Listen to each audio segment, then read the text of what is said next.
पूर्वा सन्ध्या प्रवर्तते। उत्तिष्ठ उमा तनूजा कर्तव्यं दैवमान्निकम्। प्रभो काणिपाकेश्वर पूर्वा सन्ध्या प्रवर्तते।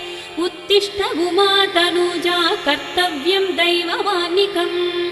उत्तिष्ठोत्तिष्ठ विघ्नेश उत्तिष्ठ कूपसम्भवा।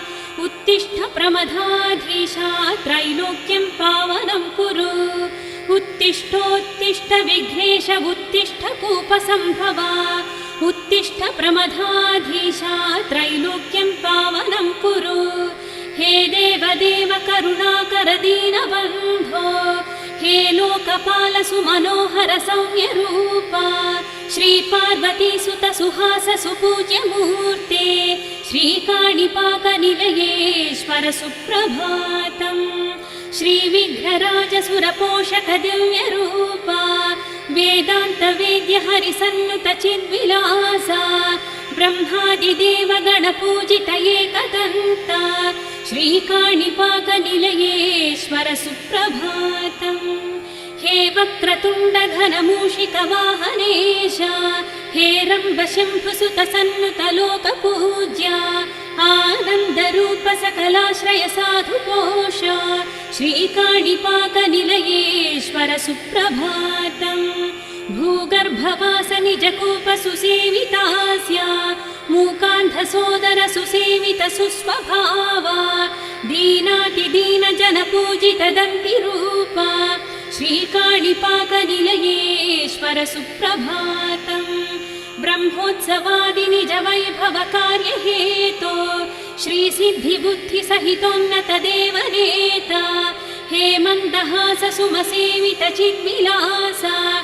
श्रीकाणिपाकनिलयेश्वर सुप्रभातम्। गन्धर्वलोक जन पोषित पूर्णरूपा। देदीप्यमान गुणशोभित वारणास्या। कैवल्य रूप कमनीय कथा कलापा। श्रीकाणिपाकनिलयेश्वर सुप्रभातम्। हे रम्बलोकनुत पावन सन्निधाना। श्रीकाणिपाकपुर गोपुर विष्णुरूपा। कारुण्यरूप सुविहार पुरार्चितेश। श्रीकाणिपाकनिलयेश्वर सुप्रभातम्। सर्वाधिकार शरणागत पारिजाता। साहित्य रूप सुजनावन शम्भुपुत्रा। संगीत रूप नव पावन दिव्य गात्रा। श्रीकाणिपाकनिलयेश्वर सुप्रभातम्। विद्या स्वरूप विविधोत्तम वेद वेद्या। दिव्य स्वरूप गणनायक साधुलोका। सर्वाग्रगण्य सुरनायक सूर्य तेजा। श्रीकाणिपाकनिलयेश्वर सुप्रभातम्। हे वक्रतुण्ड विविधोज्ज्वल दिव्य वेश। देवासुरादि निज वैभव कार्य हेतो। दारिद्र्यनाश घन पावन वेदगम्या। श्रीकाणिपाकनिलयेश्वर सुप्रभातम्। विख्यात रूप जल सेवित दिव्य गात्रा। नानाविधान सुर पावन विश्वधामा। सर्वज्ञ तत्त्व गुण शोभित सौम्य रूपा। श्रीकाणिपाकनिलयेश्वर सुप्रभातम्। विज्ञान सागर सुधाकर विघ्ननाशा। हे भक्त पूज्य भवनाशन भव्य रूपा। कात्यायनी तनय सादर सुन्दरास्या। श्रीकाणिपाकनिलयेश्वर सुप्रभातम्। सर्वाग्रगण्य घन भारत सुसहाया। कैवल्यदायक महोन्नत विश्ववेद्या। गन्धर्व यक्ष सुर किन्नर लोक पूज्या। श्रीकाणिपाकनिलयेश्वर सुप्रभातम्। कारुण्य विग्रह नताश्रय भक्त पोषा। दिव्याति दिव्य नव मोहन संविधाना। हे एकदन्त सुगुणाकर सुप्रकाश। श्रीकाणिपाकनिलयेश्वर सुप्रभातम्। हे फालचन्द्र सुरसागर शान्तरूपा। ओंकार रूप महनीय महास्वभावा। माणिक्य रत्न नवभूषण नाद रूपा। श्रीकाणिपाकनिलयेश्वर सुप्रभातम्। विघ्नेश विघ्नसु विनाशक शूर्पकर्णा श्रीशङ्करात्मज सुराधिप सेव्यपादा सद्भक्तपोष शुभसूचन मङ्गलात्मन् श्रीकाणिपाकनिलयेश्वर सुप्रभातम्। हे धूम्रवर्ण दुरिताशयनाश हेतो गौरी सुपुत्र गुणशेखर विघ्नराजा गम्भीर रूप सुजनावन वक्रतुण्ड श्रीकाणिपाकनिलयेश्वर सुप्रभातम्। हे स्कन्द पूर्वज गणाधिप गानलोला गम्भीर रूप नतपोषक शम्भुसूनो गायत्री रूप गिरिराज सुता तनूजा श्रीकाणिपाकनिलयेश्वर सुप्रभातम्। हे वक्रतुण्ड सुविहार पुराधिकारा हे कूपवास सलिलार्चित दिव्य देहा हे लोकपूज्य कुसुमार्चित नव्यमूर्ते श्रीकाणिपाकनिलयेश्वर सुप्रभातम्। हे सुप्रजात शुभदायक चारुरूपा कल्याण रूप करिवेश महामहात्मन् कैवल्यकारक सनातन सत्वरूपा श्रीकाणिपाकनिलयेश्वर सुप्रभातम्। हे विश्वरूप नत पावन आदिपूज्या श्री सूर्य चन्द्र सुरलोक सुपूजितास्या सौजन्य रूप सुजनाश्रय भक्तपाला श्रीकाणिपाकनिलयेश्वर सुप्रभातम्। शान्तावतार शरणागत पोषकार्या वेदावतार सुफलाशय वेद पूज्या श्रीशाङ्करी प्रिय तनूज सुभक्त पोषा श्रीकाणिपाकनिलयेश्वर सुप्रभातम्। स्वामिन् सुधामय सदा नव भावयुक्ता दिव्यातिदिव्य गुणशोभित सुन्दरात्मन् श्रीनारदादिमुनिवन्दित पुण्यमूर्ते श्रीकाणिपाकनिलयेश्वर सुप्रभातम्। विश्वेश विश्वनुत वन्दित पादपद्मा विघ्नेश विघ्नशतनाशन अग्रगण्या हे वाराणस्य निज सन्नुत दिव्यगात्रा श्रीकाणिपाकनिलयेश्वर सुप्रभातम्। हे वेदमन्दिर सुमङ्गल शुक्लवर्णा हे दन्तिवेश चतुरानन पूजितास्या देवेन्द्र वन्दित महोन्नत मन्त्रबीज श्रीकाणिपाकनिलयेश्वर सुप्रभातम्। आराध्य रूप हरिसन्नुत दिव्यमूर्ते देवाग्रगण्य गणपोषण शास्त्रगम्या हे कूपसम्भव शुभानन शुभ्रवस्त्रा श्रीकाणिपाकनिलयेश्वर सुप्रभातम्।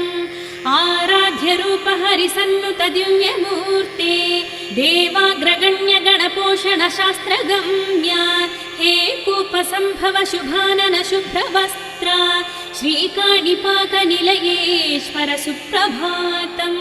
श्रीकाणिपाकपुरसेवित विघ्ननाशा श्रीकाररूप जनताप विनाशमूर्ते श्रीनारिकेळ जलसेवित कूपवासा श्रीकाणिपाकनिलयेश्वर सुप्रभातम्।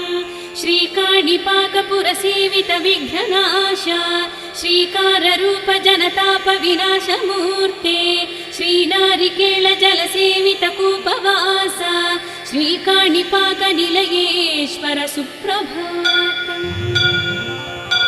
गणनायक नायक नादनिधे शरणागत पालक वेदमुखा सुरपावन जीवन नव्यपदा विजयी भव हे सुविहारपुरा गणनायक नायक नादनिधे शरणागत पालक वेदमुखा सुरपावन जीवन नव्यपदा विजयी भव हे सुविहारपुरा सुरपोषक देव सुधामय हे धननायक पाहि उमातनया सुगुणाकर नाक जनार्चित हे विजयी भव हे सुविहारपुरा श्रितरक्षक शिक्षक पुण्यमते नत सेवित शाङ्करि नन्दन हे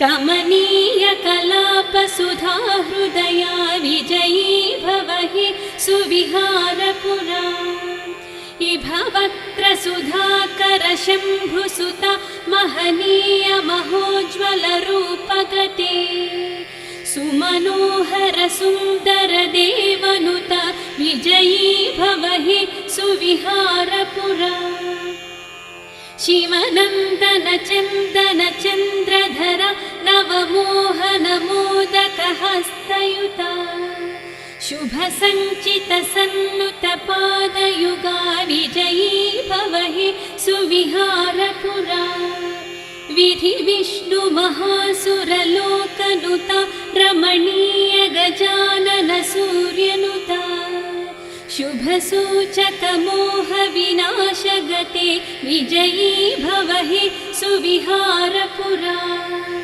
शुभ नाम सुधाम सुलोचन हे भवनाश महेश महोदर हे सुरतोष सुरेश सुभक्तनुता विजयी भव हे सुविहारपुरा जय शाश्वत वेद सुनादयुत निज भक्त समर्पित पद्मदला भवमोचन मोहन मौनिनुता विजयी भव हे सुविहारपुरा शुभ सत्व गुणोज्ज्वल पूर्णमुख शशि सूर्य सुनेत्र सुधाचरिता निज पद्मदलार्चित पादयुगा विजयी भव हे सुविहारपुरा भवपाश विनाश गणार्चित हे गणनीय गणेश गणाधिप हे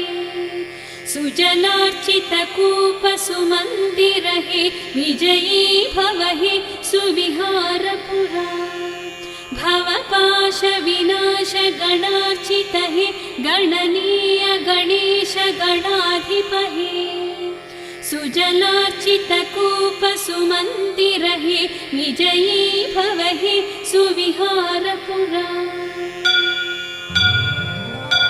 ओंकारनाद भरितो नववेद वेद्यो आद्यौ सनातन महागुण पूज्य भावो सत्वौ सदा सुजन पोषक पाद पद्मौ श्री विघ्नराज चरणौ शरणं प्रपद्ये ओंकारनाद भरितो नववेद वेद्यो आद्यौ सनातन महागुण पूज्य भावो सत्वौ सदा सुजन पोषक पाद पद्मौ श्री विघ्नराज चरणौ शरणं प्रपद्ये श्रीकाणिपाकपुर मंदिर दिव्य पीठो कूपोद्भवौ सलिल सेवित नव्य पादौ विज्ञानदौ विविध वेद सुपूजितार्हौ श्री विघ्नराज चरणौ शरणं प्रपद्ये श्री ब्रह्म विष्णु सुर सेवित वेद बीजौ श्री नारदादि मुनि मानस राजहंसौ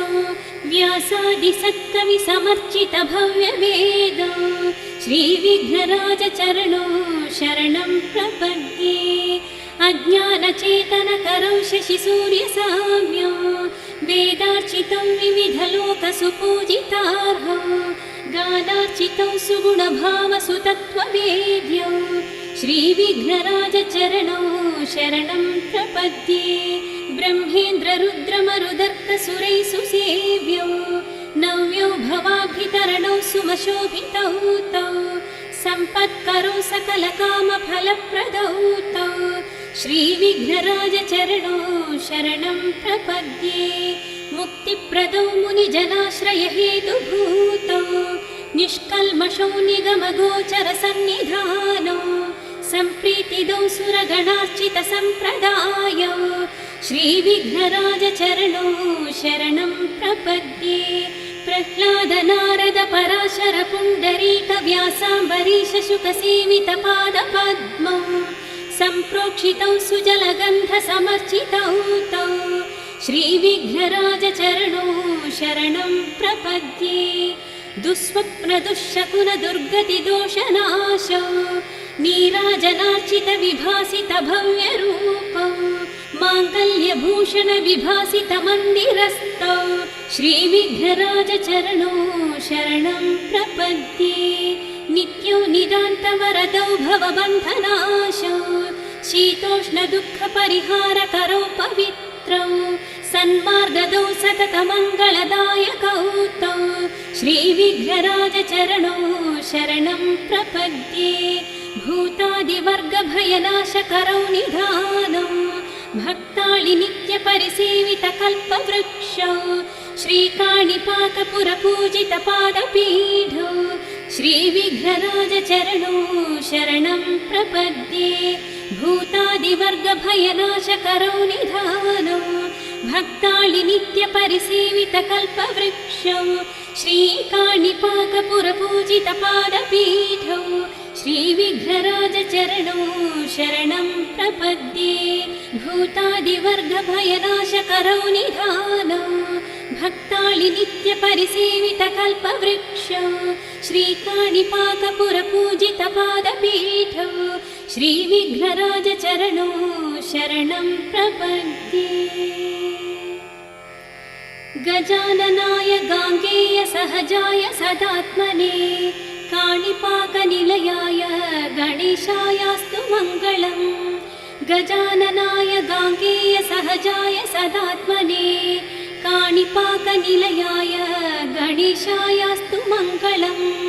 नागयज्ञोपवीताय नतविघ्नविनाशिने काणिपाकनिलयाय गणेशायास्तु मङ्गलम्। इभवक्त्राय चेन्द्रादिवन्दिताय चिदात्मने काणिपाकनिलयाय गणेशायास्तु मङ्गलम्। सुमुखाय गणेशाय सुविहारपुराय च काणिपाकनिलयाय गणेशायास्तु मङ्गलम्। चतुर्भुजाय देवाय शम्भुपुत्राय ज्ञानिने काणिपाकनिलयाय गणेशायास्तु मङ्गलम्। वक्रतुण्डाय वेद्याय वेदान्तवनवासिने काणिपाकनिलयाय गणेशायास्तु मङ्गलम्।